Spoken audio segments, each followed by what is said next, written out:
Oui, la dernière fois c'était à propos de Lacan. Bon, c'était donc centré plutôt sur, on va dire, la conception lacanienne de l'inconscient. Je vous avais fait un schéma. Et donc je me disais dans l'institution, c'est un peu comme une grosse machine ou un réacteur, un EPR. Hein. Il y a un cœur, le cœur de l'EPR. Et puis il y a toutes les superstructures qui sont autour, et tout ça doit tourner tout ensemble. Et bien, un hôpital, c'est ma perception, c'est ça que je veux vous dire aujourd'hui, c'est un peu la même chose. Bon, j'essaye d'aller vite parce que comme on a pris du retard, je ne vais pas vous dire tout ce que je voulais vous dire, j'en avais tellement à vous dire. Bon, et d'ailleurs je vous signale qu'il y a déjà plusieurs heures que je suis en train de vous parler, y compris les nuits précédentes, parce que je me dis comment je vais bien pouvoir leur dire... Ah, il faut que j'enlève mon masque, c'est pas bien, pas mal. Tout ce que j'ai à leur dire, enfin tout ce que je me suis dit à moi-même, tout ce que j'ai découvert en cherchant à vous parler de... Vous vous souvenez le titre? Le titre c'est... On peut effacer après, hein? Oui. Comment, j'ai mis un slash, peut-on parler... C'était quoi la suite? Appareil psychique. Psychique groupal. Alors appareil psychique groupal, c'est pas de moi, hein. C'est une formulation de Roland Caès qui a beaucoup René, pas Roland. René Caès qui a beaucoup travaillé là-dessus. J'ai lu ses écrits. Il m'a pas vraiment complètement convaincu. Et bon, voilà, j'ai pris un chemin un peu différent. Donc, alors le comment, c'était, ça pourrait commencer, peut-on parler d'un appareil groupal? Comment? Mais j'ai voulu dire que c'était pas assurer la formulation, d'accord? Mais on va essayer de parler de ça. Bon. Comment, ça voulait dire que pour moi, ça n'était pas évident de parler, parce que c'est ça mon propos en fait. Je me dis, mon propos c'est quoi? C'est où suis-je? Où est-ce que je travaille? Dans quoi je travaille? Quelle est ma position? Quels sont les différents rouages qui tournent tous en même temps dans un service, alors après on réduit la chose dans un service de psychiatrie, comment ça marche? En fait, c'est ça ma question. Hein, parce qu'il y a beaucoup de choses qui tournent en même temps. Bon, le cœur de la chose, c'est quand même malgré tout, je pense pour moi, l'inconscient. Tout le reste, c'est des superstructures. Donc je vous reprends un peu le schéma de Lacan parce que ensuite c'est quoi? C'est comme ici, c'est un tas d'inconscients qui marchent tous en même temps. Hein, dans un service encore plus, normalement on a une tâche, on appelle la tâche primaire qui nous est impartie, mais ça tourne tout en même temps. Donc comment ça peut se marier d'une certaine manière, tout ça, hein? Donc je vous rappelle, pour Lacan, ah ben ça, voilà, c'est ça. On peut déjà effacer ce qui n'est pas inscrit. Ben si, on est déjà dans la psychose. Hein, bon. Alors, hein, ça, on va dire, c'est étonnant parce que justement, récemment, il y a un petit bébé qui est presque né dans notre service. Hein, et on peut se dire quelle va être l'inscription déjà, la préinscription de cet enfant à naître et qui n'est même pas à côté de sa mère, qui a déjà d'autres mères, etc. Hein, vous voyez que c'est... Ce que je veux dire là, c'est un chemin que je vous emmène vers la complexité. La complexité dans laquelle moi-même je me suis trouvé et dans laquelle, il faut avouer, on se trouve perdu. Heureusement, il y a certaines branches auxquelles on peut se raccrocher. Alors, hein, ici, c'est ce que Lacan appelle le réel. C'est-à-dire on ne peut pas le connaître. Hein. C'est-à-dire c'est la chair, c'est le corps. Et c'est qu'à partir des inscriptions dans le corps, par le biais du langage, hein, que les choses vont pouvoir se faire. Alors, vous savez que pour Lacan, c'est plus petit, hein, il y a ici, c'est ce qu'il appelle la langue. Vous vous souvenez de la langue? Je suis sûr qu'il y a quelqu'un qui s'en connaît là, qui sait...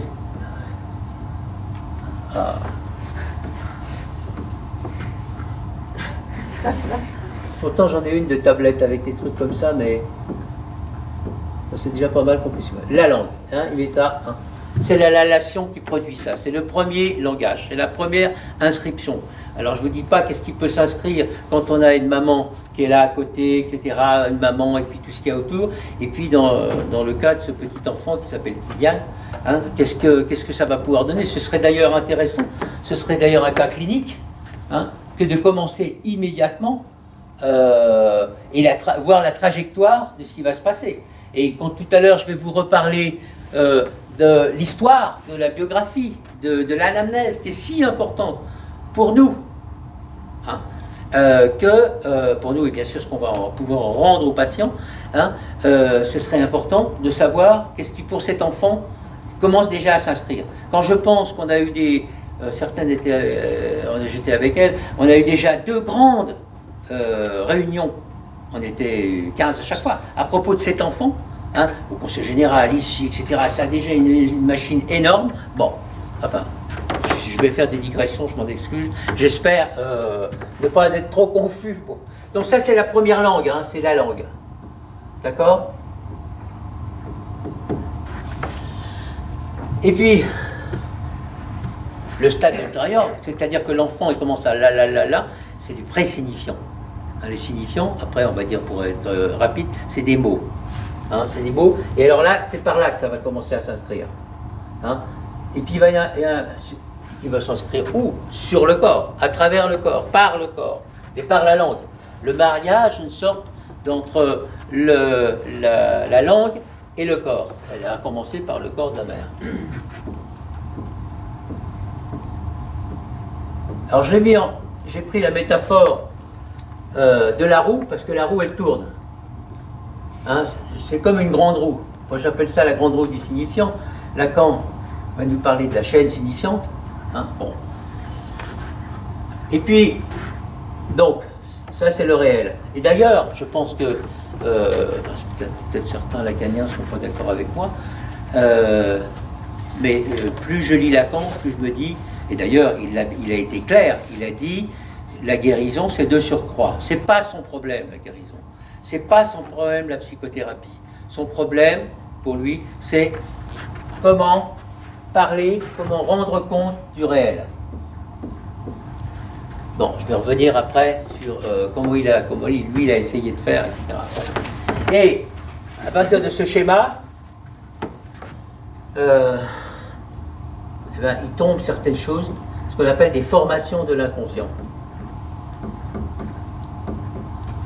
Dans les formations de l'inconscient, c'est quoi?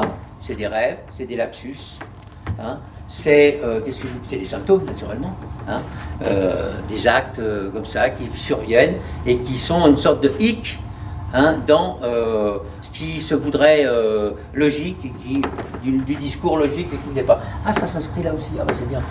Moi, je ne le voyais pas. Bon. J'essaye d'aller un peu vite. Bon. Là, je vous parle un peu. Alors, pour Lacan, donc, il y a déjà les S, le signifiant, hein, et puis il va donner le petit S, le signifié. Je vais vous donner un exemple tout à l'heure. Je vais vous donner un exemple de chaîne, parce qu'il y a quelqu'un qui, récemment, m'a raconté un rêve, et où c'est comme dans les livres. Hein. Bon, on va le décliner après, vous allez voir qu'est-ce que ça peut vouloir dire. Ce n'est pas simplement de la théorie, c'est aussi des choses qui se passent concrètement dans les séances, quand on est deux. Parce que ça marche très bien, c'est un peu ce que je vais vous dire. Ça marche très bien, il n'est pas complet, hein, mais ça marche très bien, ce schéma de l'inconscient, quand on est deux. Et quand on est deux, c'est déjà compliqué, puisque c'est deux inconscients qui marchent en même temps. Donc on est déjà, c'est déjà très complexe.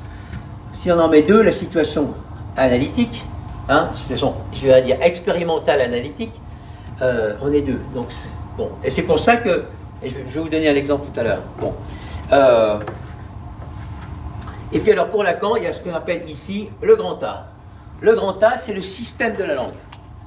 Hein, c'est le système de la langue auquel appartiennent, ou d'où viennent les signifiants, ou c'est l'ensemble des signifiants. D'accord ? Et alors, pourquoi? Alors j'ai dit que la chaîne tournait. Ah, c'est quoi ça? Voilà, hein, je mets un sens, ça pourrait être dans l'autre sens, ça pourrait être dans tous les sens, ça peut être une boule, hein, c'est pas forcément en deux dimensions, c'est en deux dimensions pour essayer de comprendre.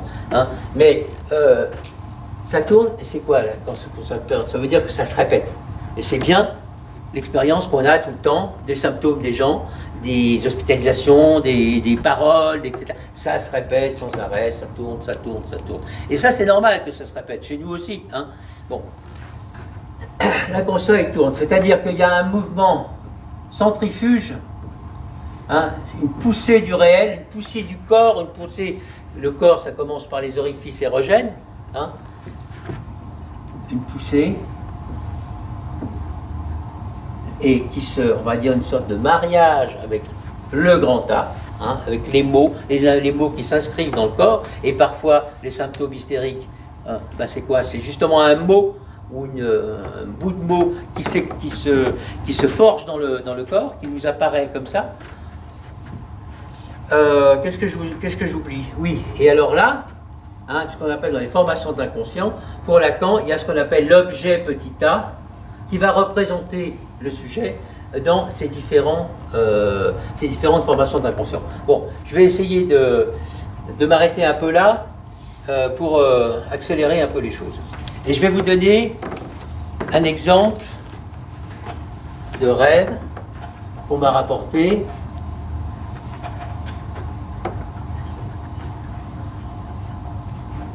en séance. Voilà, je l'ai appelé le rêve du grenier. Pourquoi? C'est une patiente qui me raconte un rêve. Une patiente ou un patient, je ne sais plus d'ailleurs. J'ai mis il et à un moment j'ai mis elle. Bon, peu importe, ça pourrait être il ou elle. Hein, elle me rapporte un rêve et elle me dit qu'elle monte au grenier. Voilà, il est là, le grenier. Hein. Elle monte au grenier et puis elle va pas plus loin. J'ai vécu, je suis allé au grenier, et puis elle bute et je lui dis grenier. Et elle me dit vous n'avez pas une idée? Vous voyez, on est deux. Hein. Attendez. La situation analytique. Hein.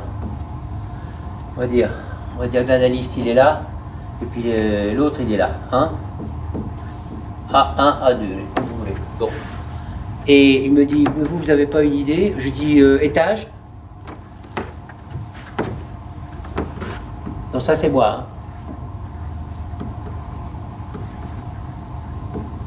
Et je pense que là on était assez bien branchés parce qu'elle me dit, ah mais oui, mais mon père habitait à l'étage.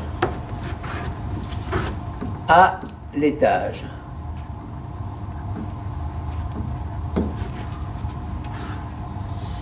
Bien, et je lui dis étage, oui, mon père vivait à l'étage. Et là, je lui fais, je ne réécris pas comme ça, je lui fais l'étage, je lui dis l'étage, hein. Là, c'est à l'étage, elle lui dit l'étage, il faut que je suive le... Oui, et elle me dit, mon père détestait les laitages.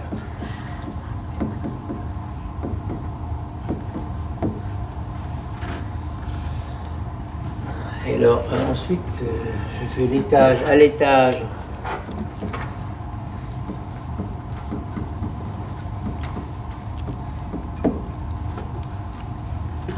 Elle me dit, je déteste voir ça. C'est pas à l'étage. Ça ne dit pas l'allaitage en français, on dit l'allaitement. Je déteste voir l'allaitement. Et bien sûr, allaitement,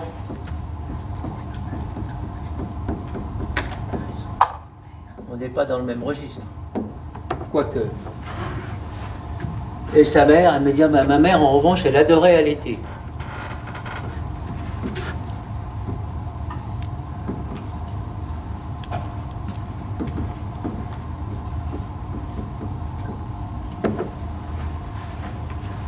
Bon, il y avait aussi, elle m'a dit aussi quelque chose à propos de ça doit parler, à propos de sa mère. Bon, là je m'arrête là, c'est juste pour vous montrer ce que c'est que le grand A. C'est que toutes les possibilités coexistent. Ça va tout en même temps. Parce que là, on aurait très bien pu faire, ça aurait bien pu prendre une autre voie, c'est-à-dire grenier, ça envoie à étage, mais ça aurait très bien pu envoyer à renier. Peut-être que la même personne, le même patient, avec un autre analyste, aurait entendu renier et ça aurait fait une autre suite. Bon. Voilà un exemple de travail du grand A de chaîne signifiante.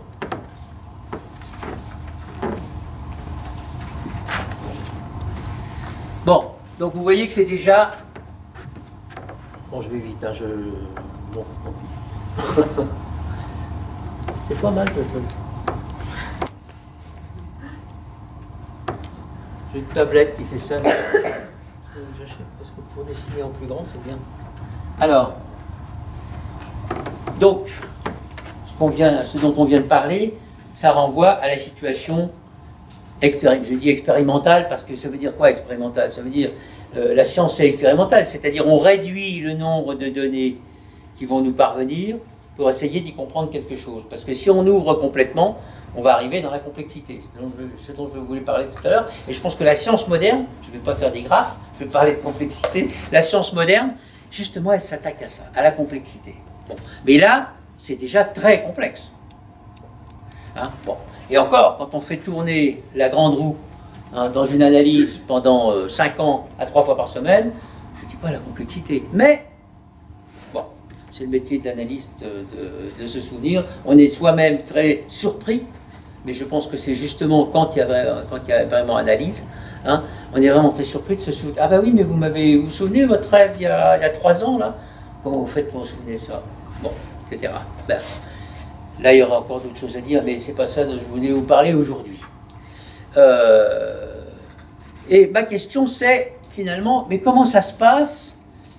Comment on travaille, pour être simple? Comment, dans un service de psychiatrie, où il y a X soignants, avec tous, on a tous un psychisme, avec X patients, on a tous un psychisme, on se mélange, tout ça, ça se brasse en même temps. Comment on peut essayer de penser que ça fonctionne? D'accord? C'est quoi un groupe? Qu'est-ce que j'ai écrit là? Allez, on va... Ouais, c'est pour ça que j'étais embêté si j'avais pas eu un tableau. Là, j'ai cru que je me dis comment vais-je dire ça? Bon, peu importe. Il est toujours par bien se passer. Comment? Ça finit toujours par bien se passer. Il est toujours rassurant. Il est toujours rassurant et ça, il faut lui rendre hommage pour ça. Au moins pour ça. Bon. Non, mais c'est pour rien. C'est bien, on est en famille, comme ça on peut... Alors justement, un groupe, c'est une famille, c'est un groupe. Bon, on va dire que dans un service, c'est un groupe aussi. Alors il y a des individualités. D'accord? Et puis il y a des individualités, que ce soit des soignants ou des patients. En tout cas, ça... Allez, on va faire comme ça. D'accord? Et donc on va dire qu'il y a plusieurs espaces psychiques qui vont se marier là, je suis beaucoup marié aujourd'hui. Bon, qui vont se marier. Et alors donc on va déterminer un espace là intrapsychique. Là je répète ce que dit KS, intrapsychique, d'accord? Un espace, alors oui, ils sont reliés tous ces gens-là. Par exemple comme ça. Un espace interpsychique, et puis un espace transpsychique. Trans, c'est très, très mode, donc il faut laisser transpsychique. D'accord? Alors que la situation analytique, il n'y a pas ça. La situation analytique, c'est ça. Ah bah tiens. Non.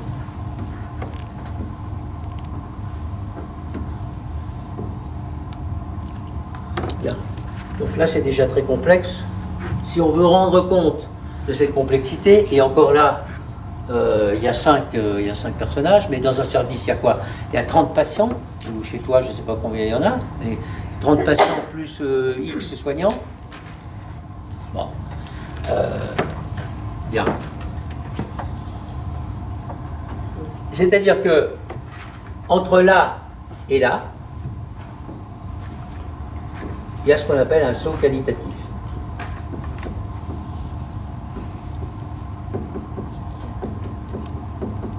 C'est-à-dire que la somme ici n'est pas...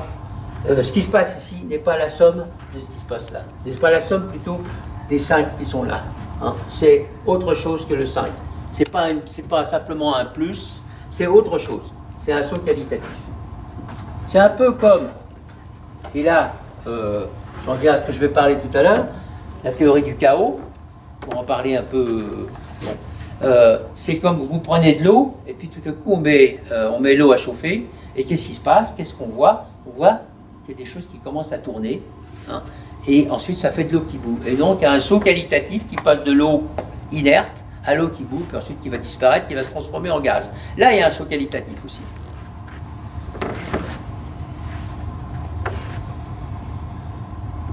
Et donc il y a une telle intrication, parce que là j'en ai fait que 5, il y a une telle intrication que ça échappe finalement à notre conscience. Il est impossible, sauf que justement c'est impossible, les nouveaux paradigmes, puisqu'on va parler d'un paradigme aujourd'hui, essayent d'avancer là-dedans. Hein, il est impossible d'en rendre compte exhaustivement de toute façon. On peut essayer d'en rendre compte localement, c'est-à-dire on va dire à propos de tel patient dont une telle et un tel s'occupent, etc. Là, il se passe un peu quelque chose. Après, ça va devenir beaucoup plus compliqué si les soignants changent, si, etc., l'interaction avec un autre patient, etc. Bon, donc, à partir du moment d'un certain nombre, eh ben, on ne sait plus. On ne sait plus pour l'instant. Mon espoir, c'est que un peu, la science nous aide un peu un jour à savoir un peu plus. Parce qu'il y a beaucoup de choses qui sont perdues. Donc, allez, je vais être simple.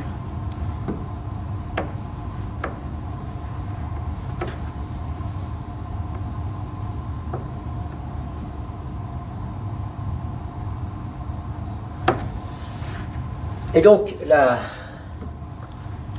toute science, y compris bien sûr Freud, et comment, quand il a commencé, il a pris ce qu'on appelle le paradigme, son paradigme contemporain, pour expliquer sa théorie, pour expliquer ce qu'il pensait de l'inconscient. Hein. Alors, les paradigmes.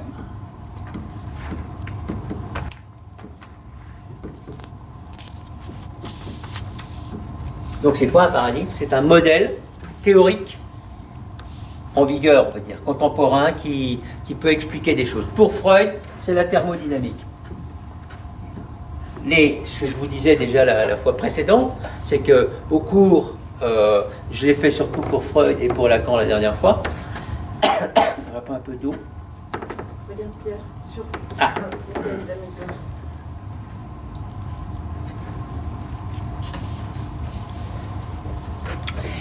Les paradigmes ont évolué, bien sûr, parce que la science, elle évolue. Hein, et donc les paradigmes, les modèles explicatifs, les modèles de tentative de saisie d'un réel toujours plus grand, puisque finalement, plus on apprend, plus le champ de ce qu'on ne sait pas s'étend, hein, les paradigmes évoluent. Pour Freud, c'était la thermodynamique. Alors la thermodynamique, elle parle en termes de quoi? Elle parle en termes d'énergie.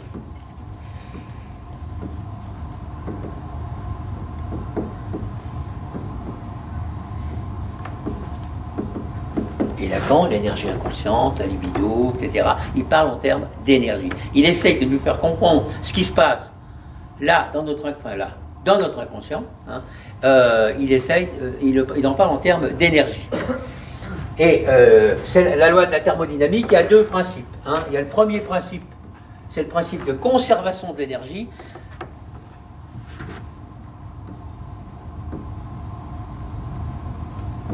De l'énergie. Rien ne se crée, rien ne se perd, tout se transforme. Hein. Ça prend une autre forme. D'ailleurs, ça aussi, on peut le voir au niveau des symptômes des patients. Un patient qui va lâcher un certain symptôme pour une raison ou pour une autre, hein, et puis ça va s'exprimer autrement, et bien voilà, l'énergie, si on raisonne en termes d'énergie, c'est moulé dans un autre moule, à donner une autre expression. Une paralysie, hein, on a eu une actualité cette semaine, peut donner une aphonie, peut donner, je ne sais plus il y a eu un autre type de symptôme, je ne me souviens plus. Bon, peu importe. Hein, bien. Et puis le deuxième principe, c'est le principe d'entropie. L'entropie, c'est quoi? C'est que tout système tend vers sa désorganisation. C'est-à-dire que l'énergie va décroître jusqu'à arriver à un état de stabilité où il n'y aura plus d'échange, plus rien du tout. C'est ce qu'ils cherchent. D'ailleurs, j'ai vu ce matin dans l'article qu'ils approchent du zéro absolu. Que c'est, je ne m'en demandez pas plus. Bon, c'est l'état, le zéro absolu, où il n'y a plus d'échange. Quand il y a du froid et du chaud, eh ben, ça s'égalise et il n'y a plus du tout d'échange. C'est fini, il n'y a plus d'énergie. Bon.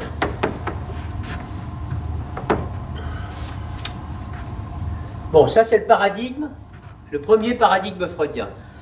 C'est quand même aussi ensuite, on peut dire qu'il a utilisé d'autres, parce qu'il a utilisé d'autres paradigmes, notamment topiques, les topiques freudiennes, c'est aussi pour expliquer et pour nous faire comprendre et pour montrer une certaine dynamique. Alors vous les connaissez, l'inconscient, le préconscient, le conscient, et puis le moi, le ça, le surmoi. Bon, ils ont tous fait des topiques, ils ont tous essayé de faire un modèle. Vous connaissez les modèles lacaniens par la suite. Bon, alors on commence la thermodynamique.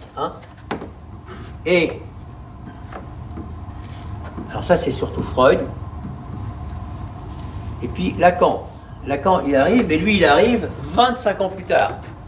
Et donc les paradigmes ont changé. Et il va nous dire l'inconscient est structuré comme un langage. C'est-à-dire que lui, il a lu de Saussure, il a lu la linguistique, et il écoute les patients, et il va trouver dans Freud ce que Freud ne savait pas qu'il savait, puisqu'il lui manquait la linguistique de Saussure pour comprendre l'articulation, Lacan, la linguistique.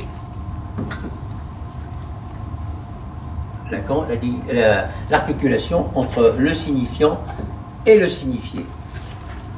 Tout à l'heure, c'est d'ailleurs pour ça, d'ailleurs je pense que ça s'est arrêté quand il y a eu allaitement, parce que là, il y avait tellement de signifiés sur le allaitement avec la connotation sexuelle que la patiente, elle a marqué un temps d'arrêt. Je me souviens plus de la suite, mais bon, elle a marqué un temps d'arrêt parce que le signifié était beaucoup plus grand que la puissance du signifiant. Elle ne pouvait pas aller au-delà. À ce moment-là. Ça ne veut pas dire que dans un autre rêve, ou dans un autre symptôme, ou dans une autre circonstance, parce que l'inconscient n'apparaît pas que en situation psychanalytique, il n'apparaît pas tout le temps en situation psychanalytique, et il n'apparaît pas que en situation analytique. Sauf que pour qu'il y ait acte analytique, il faut qu'il y ait un analyste. Il faut au moins quelqu'un en position d'analyste, c'est-à-dire qui soit là pour dire grenier, oui, ou l'étage, à l'étage, etc. Bon. Alors, la linguistique, deux autres paradigmes. Alors, je ne vais pas faire... Il a utilisé le structuralisme.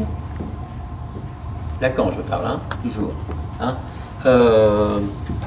J'ai dû faire une liste des paradigmes. Bon, le structuralisme, bien sûr, la mathématique. Ça, c'est son ultime. Les topiques, la topologie plutôt. Il a l'histoire des nœuds gordiens, l'histoire de la bande de Möbius, pour représenter cette limite qui existe tout en n'existant pas. On est dedans tout en étant dehors. Quand on est dedans, on est quand même dedans. C'est de la mathématique. Il a essayé, parce que son but à Lacan, c'était le réel, d'aller vers ce réel et d'essayer de le formaliser. Il avait quand même des instruments, Lacan, parce que quand vous avez tous vu une formule mathématique, c'est A, fonction de X, machin, truc, bon, lui il avait le signifiant, il avait le signifié, il avait le petit A, il avait le grand A, il avait le sujet barré, il avait tout un tas de trucs à partir de quoi il pouvait faire des graphes ou des formules, etc. Ça n'a pas été forcément de son vivant, en tout cas couronné de succès, et il a vu qu'il... Bon, bien. Voilà. Alors ça, malgré tout, c'est un déterminisme absolu, c'est un déterminisme total. Déterminisme total, ça veut dire que à partir du moment où il y a tant d'énergie, à partir du moment où une situation A donne forcément une situation B. Hein? Alors que, voilà, hein? La linguistique, malgré tout, à partir d'un signifiant, la déclinaison, eh ben, même si elle est infinie, elle est quand même de fait là finie. Hein? Bon. Les modernes, ils vont se servir d'autres paradigmes. Hein, ça donc c'est et les paradigmes aujourd'hui, c'est plus un déterminisme total, c'est ce qu'on appelle, il y avait une excellente émission d'ailleurs, je vous la conseille sur France Culture, la méthode scientifique, justement sur le quantique, hein, et sur quel est comment aujourd'hui les scientifiques considèrent la science. C'est-à-dire que c'est plus un déterminisme comme ça, maintenant c'est un statistisme, c'est-à-dire c'est la statistique, l'instrument premier des scientifiques aujourd'hui, c'est la statistique. Ça part de quoi? Ça part du fait qu'ils sont constatés que si on mesure un phénomène dans les mêmes conditions, au même moment, etc., plusieurs fois de suite, ben, ça ne donne pas le même résultat. Et que donc, ça ne donne pas le même résultat. Et que donc, qu'est-ce qui fait que ça ne donne pas le résultat alors qu'on a déterminé exactement les mêmes conditions? Ah, il y a le... Mais enfin bon, je ne suis pas vraiment étonné. Ça s'appelle le hic. Hein. Nous, quand on parle, de temps en temps, oh, ah ben oui, il y a cet imprévu. Bon. Alors.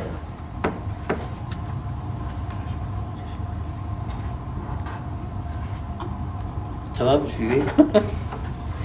Alors, ça me permet de lire mes notes. Bon, et alors pourquoi aujourd'hui ça ne peut pas s'appliquer? Justement parce que...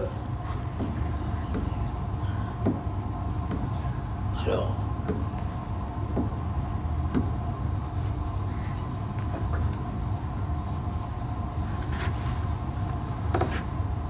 Parce que justement, il y a tellement de données qui courent en même temps, et c'est un des premiers énoncés simples de notre complexologue français, qui est toujours en vie d'ailleurs, hein, Edgar Morin, sur la complexité. C'est à partir du moment où il y a plus de je ne sais plus combien de données, ben on ne peut plus rien comprendre. Eh bien, les scientifiques modernes disent, mais si, on peut essayer de comprendre. Et quand on est dans un service, quand on est si nombreux, etc., il se passe un tas de trucs. Heureusement qu'on a des guidelines, comme on dit, heureusement qu'on a des guides, on va en parler tout à l'heure, hein, dont on peut parler, reparler, douter, etc. Je pense bien sûr à l'accréditation, je pense à des autres trucs, à quoi ça nous sert, hein, et qu'est-ce que ça veut dire, et qu'est-ce que... Bon. Mais quand il y a tellement de monde, tellement d'inconscients qui tournent ensemble, tellement de fantasmes qui tournent ensemble, hein, que... Comment on peut essayer d'expliquer ce qui se passe à un moment donné dans un phénomène. Et un phénomène chez qui? Chez le patient. Il y a des fois, hein, on sait bien, que ce qui se passe dans les équipes revient dans le réel, et le réel c'est qui? C'est le patient. Hein, et on est là, on ne comprend pas. Bon, il faut dire qu'on n'a pas toujours le temps de comprendre. Hein, le temps nous manque beaucoup. Je pense... Bon, enfin, je divague. Donc, aujourd'hui, je vais peut-être essayer de parler, il y a ce qu'on appelle la théorie du chaos, hein, ou la théorie des catastrophes. La théorie du chaos, ben, c'est l'eau qui bout. Et il y a des gens qui se sont dit, ben, on va essayer de comprendre comment c'est possible qu'à partir d'un certain moment, à un certain endroit, eh ben, l'eau commence à tourner. Hein, bon. Il y a même ce qu'on appelle... Alors, c'est un Français qui est quand même quelqu'un de... J'avais été à une conférence, j'avais rien compris à l'époque, absolument rien. Il s'appelle René Thom. Il doit être mort maintenant, ce monsieur, il était... Hein, et c'était le père de la théorie des catastrophes. La théorie des catastrophes, c'est aussi qu'à partir d'un certain nombre de données, et lorsqu'elles sont mises en mouvement, elles donnent des formes particulières. D'ailleurs, on peut se poser la question, pourquoi... avec les mêmes éléments, l'hydrogène, le carbone, qu'on ait fait. Ça donne un chef de pôle qui s'appelle Marbellis, ou ça peut donner un tigre, ou ça peut donner, je sais pas quoi, une belle plante verte. Hein? Bon, eh bien, alors que là, c'est une complexité gigantesque. Eh bien, le défi de la science moderne, c'est de nous apprendre pourquoi, comment ça peut se faire. On va apprendre des choses. On va apprendre. Pour l'instant, à mon avis, on n'apprend pas grand-chose. Hein? Sinon, il y a des théories, sinon qu'il y a des gens qui font des... Et pourtant, il y en a un qui vient d'avoir le prix Nobel, vous avez vu le professeur Parisi, je crois que c'est un Italien, hein, qui vient d'avoir le prix Nobel. C'est à propos du quantique, d'ailleurs. Hein, pas du quantique des quantiques, de la théorie quantique, des quantas. D'ailleurs, vous allez voir que la théorie des quantiques, ça peut nous servir, enfin, il y en a qui essayent, qui tentent ça, de comprendre ce que c'est que l'inconscient et la conscience. C'est finalement pas si loin. Hein. Allez, je vous le fais rapidement pour le quantique. Qu'est-ce qu'il dit? C'est-à-dire que dans l'inconscient, on sait bien que tout coexiste. Il n'y a pas de temps, il n'y a pas de contradiction, il n'y a pas d'espace, tout coexiste. Hein, et que donc, la chaîne signifiante permet qu'à partir de l'étage, on descend à l'étage, allaitement, tout ce que vous voulez, et encore on pourrait avoir d'autres. C'est un peu du, comment ça s'appelle, c'est du Scrabble. Hein, bon. Et j'ai perdu le fil de ce que je voulais dire. Ouais, qu'est-ce qui suit?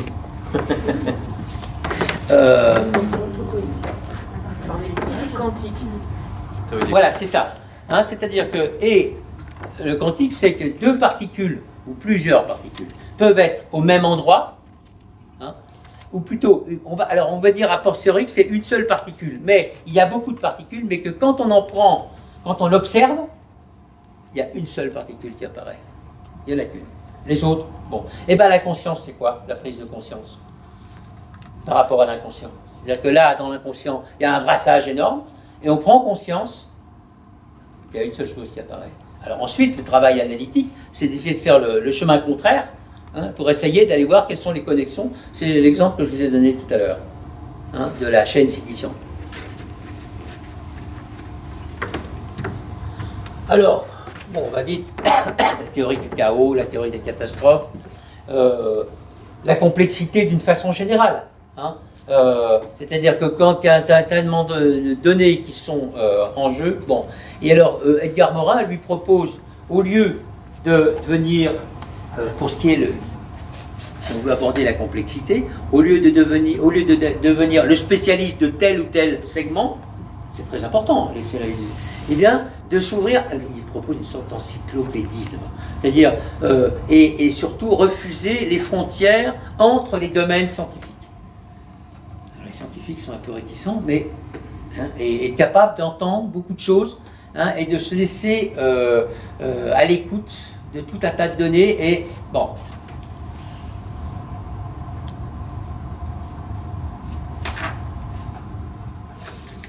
Voilà, c'est un peu ce que j'avais marqué là. J'en ai pas mal sauté, mais c'est pas grave. J'essaye d'avoir un continuum dans ce que je vous dis ce soir, cet après-midi. Donc devant la complexité, soit on se replie sur un abord moins complexe, on va dire, apparemment moins complexe. Hein, c'est-à-dire on prend une théorie et on reste. Mais c'est tout à fait justifié. On peut tout à fait prendre ça. Sauf que quand on est en psychiatrie, à mon avis, si on veut tenir un rôle, et c'est pour ça que je pense que psychiatre, c'est un sacré métier. C'est pas la même chose que psychanalyste ou psychologue, etc., etc. Hein, il faut pouvoir tenir toutes les données en même temps et qui ne sont pas toutes des données psychopathologiques. Hein, bon. Qui peuvent être ensuite ramenées à une dynamique psychopathologique, puisqu'ils ne sont pas toutes les données psychopathologiques.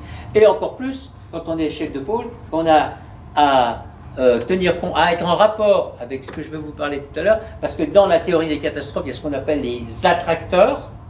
Hein, les attracteurs, c'est quoi? C'est l'eau qui bout, et tout à coup, il y a un truc qui tourne. Et bien dans les institutions, il y a des attracteurs. Le premier attracteur, c'est quoi? C'est la pathologie pour laquelle on est là. Il y a le deuxième attracteur, et ben c'est justement ce que Caes appelle l'appareillage psychique des équipes. Là, je vais un peu vite, mais bon, tant pis. Hein. Et il y a un troisième attracteur, que moi, j'appelle le troisième attracteur, c'est la loi hospitalière.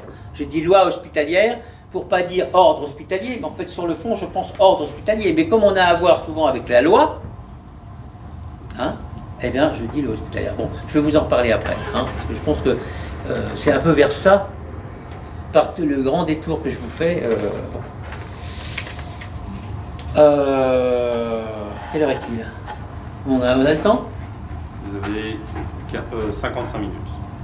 J'ai encore 55 minutes. Ou j'ai déjà gaspillé ça? Vous avez... Non, vous avez encore 55. Bon, non, mais j'aurais fini avant.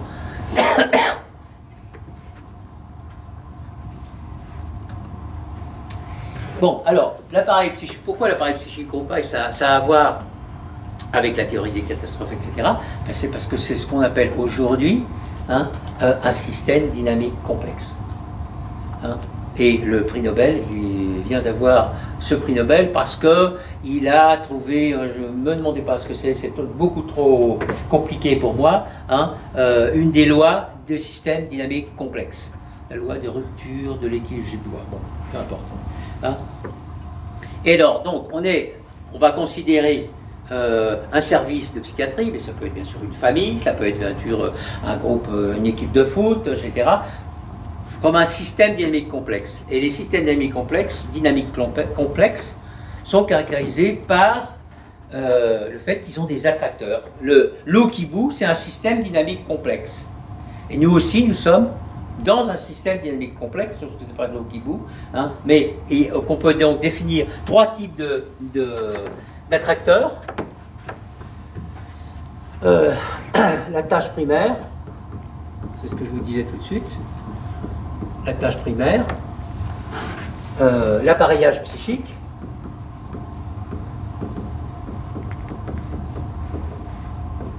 alors là, il y aurait plus qu'une communication, plus que aller lire KS, il en a écrit je ne sais pas combien, 50 des bouquins là-dessus. Hein, je me suis dit, non, ça va être d'une complexité. Et bon, j'aurais bien voulu rencontrer quelqu'un qui m'en dise et qui m'en dise pas l'efficacité, la faisabilité. Hein. Alors c'est sûrement du ressort des analyses systémiques. Non, elle dit non. Bon. Non, mais je pense que ça sera peut-être l'occasion sur un prochain temps comme ça de pouvoir présenter le travail de cas, et c'est effectivement, enfin, le travail psychique groupe. Hein? Voilà. Bon. Voilà. Donc là, ce serait tout un. Bon, voilà. Ça déjà un prochain. C'est tout un. Bon, là aussi, c'est d'une complexité énorme. C'est d'une complexité énorme. Mais je voulais essayer. C'est mon projet. Vous participez à mon projet que j'ai découvert moi en route, mais de comprendre dans quoi on se trouve. Où suis-je? Qu'est-ce qui se passe? Hein? Bon, la tâche primaire. La tâche primaire, c'est la pathologie, pourquoi nous sommes là. Hein? Et Dieu sait que c'est la tâche primaire, enfin ça devrait être la tâche primaire. Ça devrait. Pourquoi je dis ça devrait? Parce que je pense que parfois on est détourné de cette tâche primaire. Et puis donc, la loi hospitalière.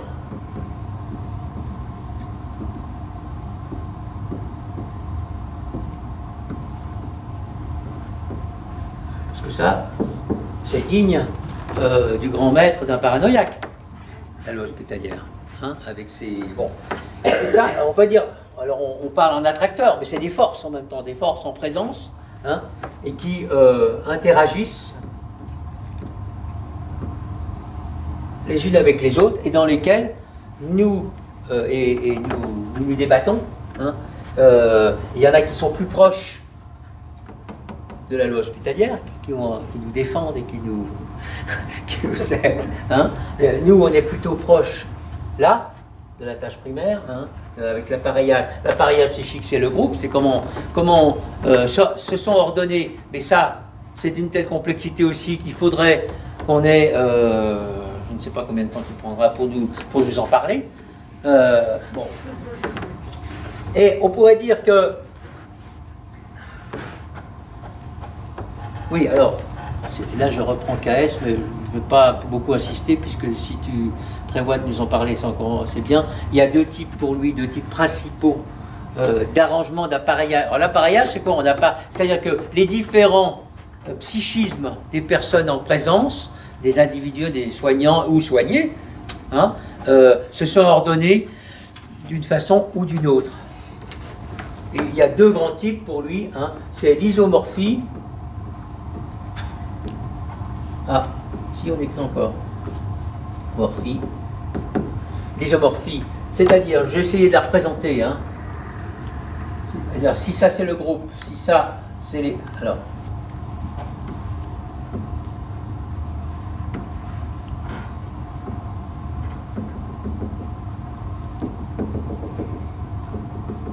J'en mets que 3, mais il y en aurait 50. Hein. L'isomorphie, c'est-à-dire que finalement, il n'y a pas tellement d'espace intrapsychique, extrapsychique, etc. Tout est mélangé parce que c'est poreux. Hein. Alors que l'homéomorphie, ce qui est le plus souhaitable, c'est là vers quoi on tend, mais d'ailleurs, moi je trouve que c'est là où nous sommes. Hein. C'est-à-dire, ça, c'est les personnalités, enfin les psychismes de tel ou tel, avec un espace ici interpsychique qui permet que d'avoir une sorte d'autonomie de pensée, d'être, de fonctionnement psychique, un espace partagé mais qui fait espace, hein, et l'espace transpsychique que nous partageons tous. Et Edgar Morin nous dit ça, c'est un continuum. Bon.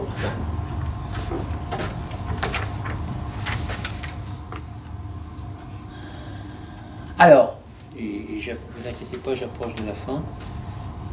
On peut interroger le système. Vous avez bien compris, c'est ça qui m'intéresse, c'est ce système dans quoi nous naviguons. Hein. Bon. Comment on peut essayer d'en parler? C'est pour ça que le titre, c'est comment / peut-on parler? Peut-on parler? C'est pas sûr. Mais si on tente de le faire, comment on peut le faire? Bon. On peut essayer de le faire, mais on aura un complément bientôt. On peut interroger les rapports, hein, de la loi hospitalière avec la tâche primaire, c'est-à-dire la façon dont nous, soignants, considérons le soin et la façon dont l'hôpital, enfin la loi hospitalière, et ça se voit dans l'accréditation, considère le soin. Sauf que, pour moi, à mon avis, alors là, on passe dans une opinion que j'ai, c'est que dans l'accréditation, etc., mais peut-être on dira que non, on veut réduire la psychiatrie à la médecine. Or, vous savez bien que je pense que la psychiatrie, c'est pas de la médecine. Il y a une partie qui est de la médecine, c'est sûr, hein, et même les classifications, tout ce que vous voulez, c'est de la médecine, d'accord? Sauf qu'en médecine, quand on fait un diagnostic, ça a quand même une traduction assez standardisée quant au traitement. En revanche, pour nous, quand vous faites un code je ne sais pas combien, ça n'a pas forcément une traduction du point de vue thérapeutique. Et que certains, si on veut parler des médicaments, peuvent être hors AMM, hors autorisation de mise sur le marché, c'est-à-dire que, hein, bon, donc la psychiatrie, ça n'est pas de la médecine. Hein, c'est la médecine, c'est tout est déjà écrit. Il y a un répertoire et il suffit de dire, et d'ailleurs un interrogatoire médical, allez, je caricature un peu malgré tout, mais c'est quoi? C'est effacer beaucoup de choses que dit le patient et garder juste les trucs qui sont déjà écrits sur le tableau. Ah bah ça y est, etc. Hop. Et s'il y en a 3, 4, ça fait... Bon, ça peut se faire en psychiatrie, c'est-à-dire ce qu'on apprend à la fac aussi, c'est les signes positifs, les signes négatifs, il y en a tant, donc à partir de temps, c'est bon. Ça, c'est de la médecine. C'est de la médecine, c'est pas de la psychiatrie. La psychiatrie, c'est justement ce qu'il y a au-delà. La psychiatrie, c'est bio, psycho, socio, culturel. On va même dire religieux, même. Hein, bon, pas seulement culturel, à mon avis. Bon, hein, et ça, ben ça, c'est pas de la médecine. Et donc, pour ce qui est de l'accréditation et ce que veut l'hôpital, à mon avis, c'est que tout soit de la médecine, y compris la psychiatrie. Alors que ça n'est... Non, il y a une partie qui déborde. Je ne dis pas d'ailleurs qu'il n'y a pas d'aspect social en rhumatologie, peut-être, etc. Mais en général, quand il y a un aspect social en rhumatologie, je pense qu'on fait appel au psy. Hein, bon, bien. Mais en même temps, c'est très bien, parce que quand on a mal au genou, on va se faire soigner en rhumatologie, il ne vous pose pas la question si votre mère vous a abandonné, ou si, etc. Il s'occupe du genou. Ce qui est quand même un avantage. Bon, pour marcher. Pour marcher. Bon. Bon, donc, ça c'est la première chose. Hein. Médecine et psychiatrie, ça c'est important. D'ailleurs, c'est Lacan qui avait écrit médecine et psychanalyse et médecine. Donc en psychiatrie, tout n'est pas écrit. Ou plutôt, ce dont nous tenons compte n'est pas simplement ce qui est écrit. Et justement, c'est pour ça que je rappelais ce que vous m'avez dit, enfin ce que vous m'avez dit, vous voyez, c'est comme si vous l'avez dit à moi, alors que vous l'avez dit à tous les étudiants qui étaient là ce jour-là. Lucien Israël, hein, qui était un grand professeur de psychiatrie, il nous avait dit, le premier cours, on était en amphi, il était bien plus grand l'amphi, hein, c'était à Strasbourg, il nous dit, les bouquins de psychiatrie, vous laissez tomber, hein.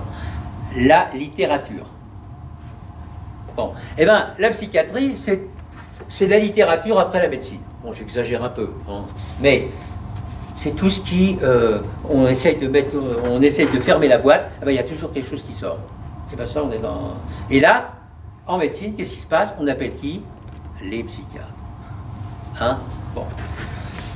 Bien, ça c'est donc les rapports entre cet attracteur-là et celui-là. L'attracteur entre la... Qu'est-ce que je vais dire là-dessus? Oui, il y a entre l'appareillage psychique, l'appareillage psychique, ben, nous sommes dans l'appareil, nous sommes dans cette sorte d'appareil, et la tâche primaire, il y a un concept. Alors là, on revient à la thermodynamique, c'est l'entropie. C'est quand même très important, l'entropie. L'entropie, on le voit souvent.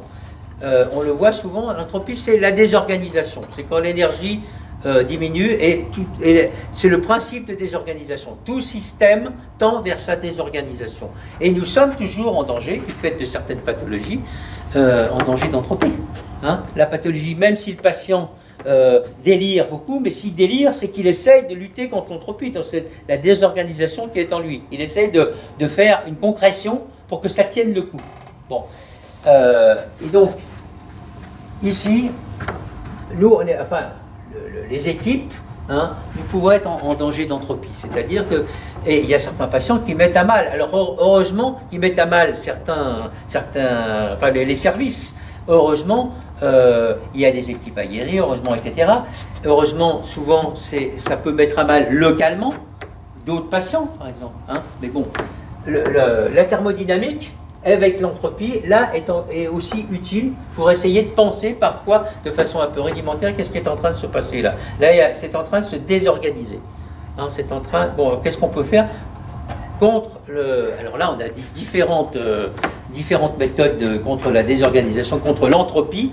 Ben, c'est l'enfermement, le bouclage, le traitement, mais aussi refaire du lien avec le patient, essayer même peut-être à fois à la faveur. On a eu un exemple récemment, hein, je pense à la femme enceinte qui était là. On a essayé par des tas de méthodes de reprendre contact avec elle. Heureusement, le traitement nous a permis de reprendre contact avec elle, sinon elle n'existait quasiment plus, puisqu'elle ne nous disait plus rien non plus. Alors ensuite, il y a eu une efflorescence qui maintenant peut être communicable, hein, et donc nous avons une mission, on va dire, de certaine manière, une mission négantropique. C'est le contraire de l'entropie. C'est-à-dire, on va contre l'entropie. On va vers une réorganisation. Pas trop d'organisation non plus, parce qu'après, c'est là. Trop d'organisation. Là, on devient paranoïaque. On devient trop d'organisation. Hein. Alors, l'appareillage avec la loi hospitalière, c'est pas à vous que je vais l'apprendre.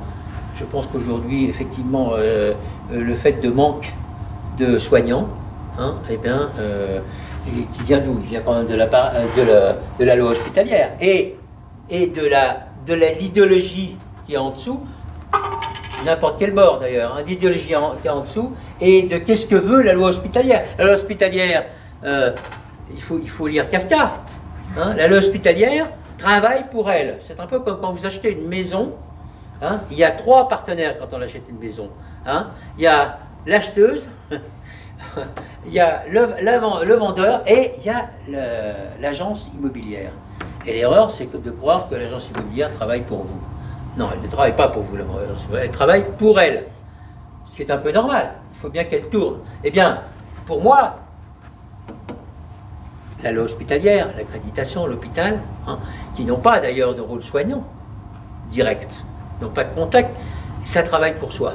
Et quelle est l'idéologie? Ce que je me demande à chaque fois, quand je lis les choses pour l'accréditation, etc., ou quand je lis, ou quand je vois ce qu'on doit mettre et puis ce dont ils s'en fichent dans une lettre de sortie, par exemple, je me dis, mais ils veulent quoi en fait? Ils veulent quoi? Ils veulent, c'est de l'entropie. Ils veulent qu'il ne se passe rien. Ou qu'il ne se soit rien passé.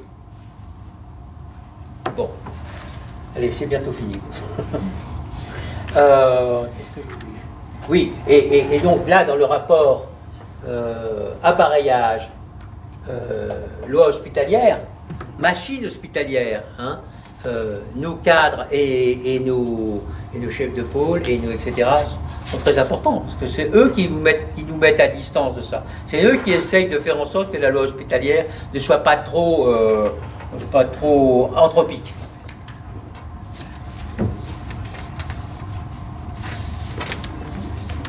Alors, ah oui, les deux d'Astral. Allez, j'ai bientôt fini.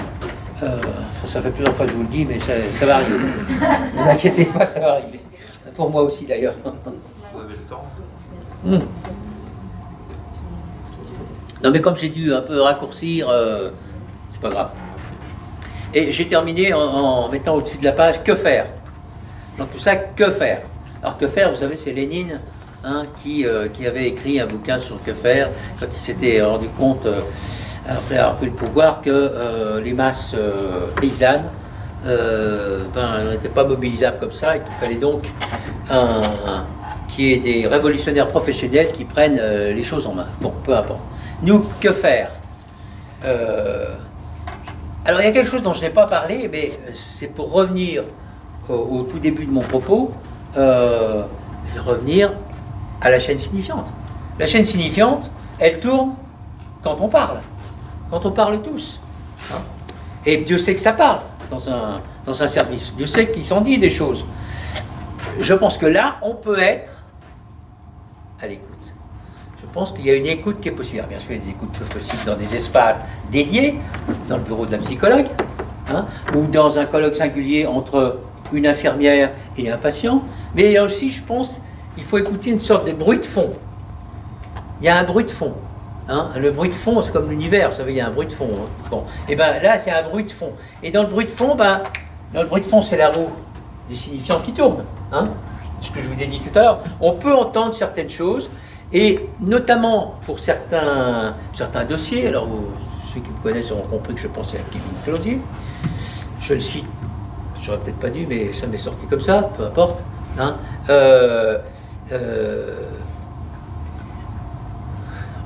J'ai entendu des choses et j'ai été surpris, mais parce que j'étais tout neuf. Enfin, tout neuf dans le service. Pas ailleurs. Bon, j'étais tout neuf. Bon. Et donc j'ai pu entendre certaines choses et j'ai pu aller chercher les palimpsestes, les écrits. Et d'ailleurs, je vais en avoir un autre bientôt qui va peut-être nous apprendre aussi des choses. Bon, donc ça c'est la première chose. Rester à l'écoute. Je pense que rester à l'écoute, c'est à l'écoute. Et que c'est pas le patient a parlé de ça. Non. Le patient a dit précisément quoi? Quels ont été ses mots? Parce que si on redit ce qu'il a dit, ça n'a plus d'intérêt. On passe dans le S. On passe du S. Merde, pardon. On passe du S au S. Celui-là, on s'en fiche. On s'en fiche. C'est ça qui est intéressant, qui est important. C'est-à-dire la façon dont lui, il l'a dit, qu'on pourra peut-être travailler, comme tout à l'heure.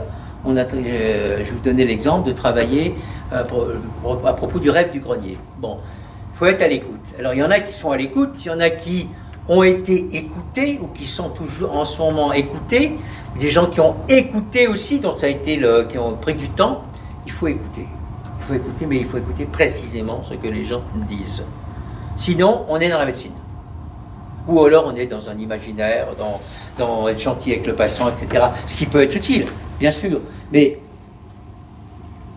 ça passe à côté de ce qu'on peut entendre et qu'on peut entendre uniquement si on a les oreilles très très larges. Alors là, on retrouve la complexité d'Edgar Morin, c'est-à-dire qu'il faut être très très à l'écoute, il ne faut pas avoir trop de frontières entre les domaines scientifiques, hein, et bien non plus, il ne faut pas avoir trop de frontières entre ce qui se peut dire à propos d'un certificat, à propos d'un comportement d'un patient, à propos d'une visite, etc., etc. Il faut entendre. C'est pas facile parce qu'il y a quand même beaucoup de tâches qui sont superposées. Oui, et d'ailleurs,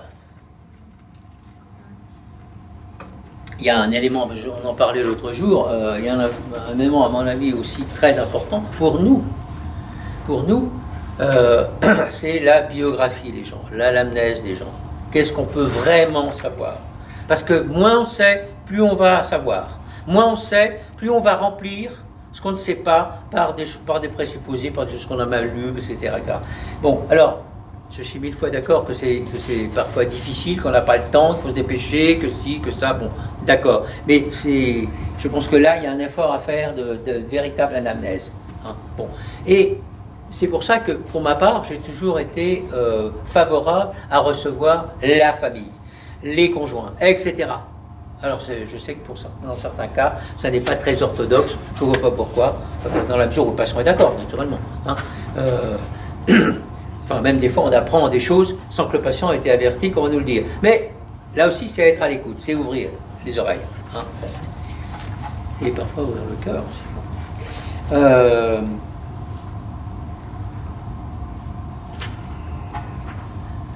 Je pense que c'est des choses que je vous ai déjà dites. Oui, qu'on est un peu en danger d'emballement technico, comme il appelle ça, technico-gestionnaire. Hein, ça c'est. Hein, je lisais encore, tu sais, le papier que tu nous as demandé lundi à différentes tâches, etc. Je ne sais plus quoi. Je lisais certaines choses. Je me suis dit d'abord, qu'est-ce que ça veut dire? Non, mais c'est pas. Hein. Et deuxièmement, il y a un endroit où c'est bien respecter les recommandations de l'HAS, etc. Même si elles sont folles. Ben non, il faut savoir raison garder et quand c'est fou, c'est fou. Hein. Bon. Donc là, je pense qu'il faut qu'on se méfie de ça. Hein.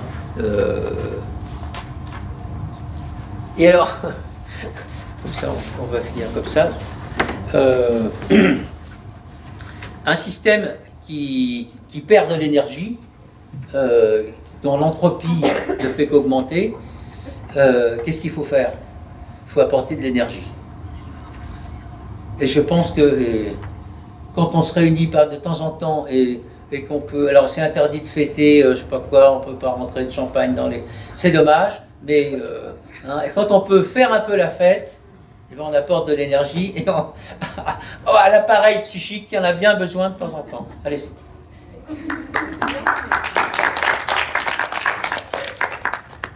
Voilà, merci.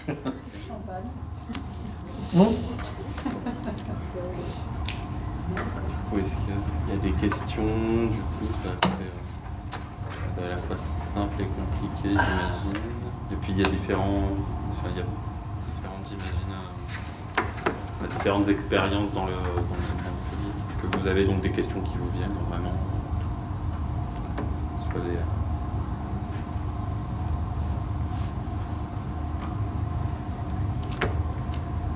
Pas vraiment, hein.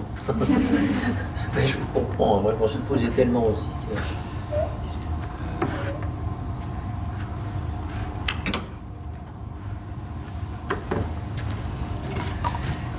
Bon, allez, on n'a pas de champagne, mais le cœur y est quand même. Et merci, bon après-midi, et à bientôt. Mais on a déjà un programme, puisque Odile Jarry nous a dit qu'elle allait nous parler, elle, plus précisément. Ce qui pourra peut-être d'ailleurs vous servir plus... J'ai le sentiment que ce que je vous ai dit n'a pas une traduction vraiment pratique, dans la pratique de tous les jours. Enfin, pourquoi pas tout. Mais moi, j'avais besoin de voir un peu plus large, quoi.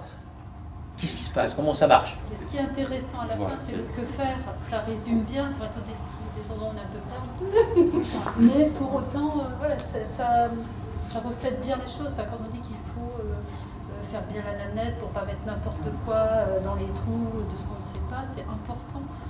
Et se réunir de temps en temps, enfin, ce sont des choses là qu'on peut percevoir. Oui, les débats. Oui. Ouais. Alors il y a un peu la réunionite. Mais la réunionite, c'est pas la même chose que les débats.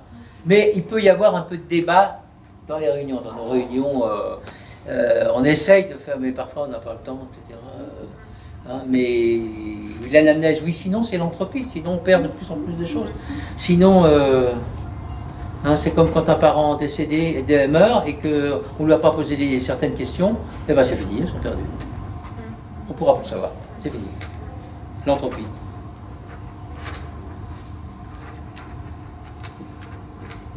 Votre discours fait beaucoup de bien.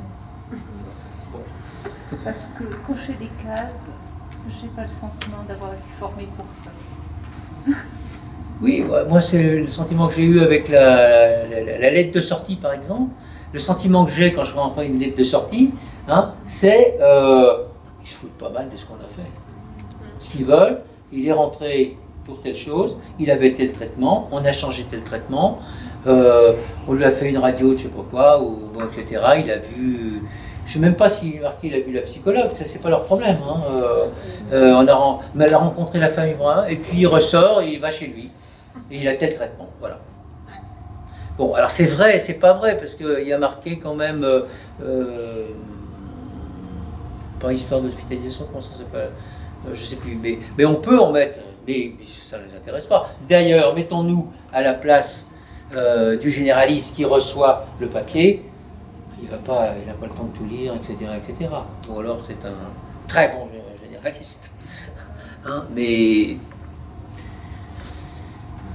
bon, oui, on peut se poser vraiment des questions sur le, mais pas d'ailleurs qu'à propos de la santé, mais sur qui décide des critères de transparence, qui et sur quels critères. C'est un peu vrai aussi pour l'éducation. Qui décide que si, que ça, qu'on fait telle méthode, etc. Qui parce que des fois on voit des absurdités. Comment ça se fait? Mais qui a décidé ça? Ou au moins, alors si on dit, mais non, on ne va pas désigner une personne, d'accord. Mais quelle est la pensée qui a déterminé ça? Ben ça, en général, on ne peut pas le savoir. Et l'illusion de la transparence, on va tout savoir, etc. C'est rien, ils ne veulent rien savoir. Et c'est pour ça que je dis que c'est une bureaucratie, elle travaille pour elle-même. Elle tourne pour elle-même. Et comme elle est en général très puissante, et ben, c'est elle qui Elle commande. s'autosuffit, elle se nourrit d'elle-même et elle grossit au fur et à Oui, mesure. bien sûr. Bien sûr. Je pense que c'est ça. Pour ça, je pas Kafka. Des fois, dans cette lettre de sortie, je me dis, on est comme dans les couloirs du tribunal de Kafka. C'est absurde, mais on est obligé de suivre. Bon, alors, malgré tout, ça nous laisse quand même un espace de liberté dans ce qu'on peut dire aux patients. Entendre des patients, on peut prendre quand même du temps avec les patients, ça laisse quand même du temps. Mais c'est vrai que moins on est, moins il y a de temps.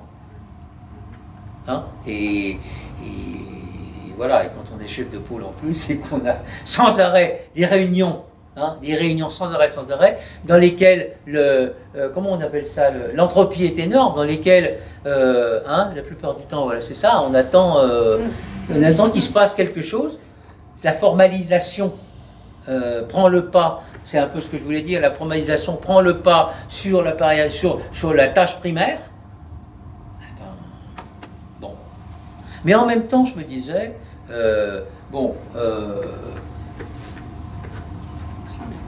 on va accorder à celui qui décide de comment se fait l'accréditation, du pourquoi il faut faire telle et telle chose, on va lui accorder le bénéfice de penser que peut-être il veut nous aider.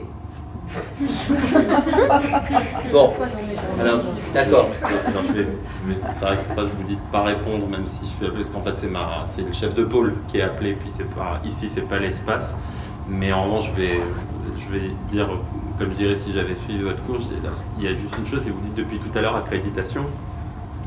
Mais c'est pas l'accréditation, ça a changé. L'accréditation, avant vous aviez un crédit, on disait au moins Maintenant, c'est la certification. La certification. On va c'est ça. nous donner, on va nous Légitimer. donner un certificat. Voilà, on va nous Oui, donc légitimer. ça change aussi et ça, c'est vrai que c'est quelque chose qui, vous parlez de littérature, ça c'est très important que ce soit dit. La métier, enfin moi, je suis obligé, ça donne envie de vous répondre à tout ce que vous dites, mais c'est pas le lieu où on peut parler ensemble de ça. Mais ici, c'est votre espace. Hein.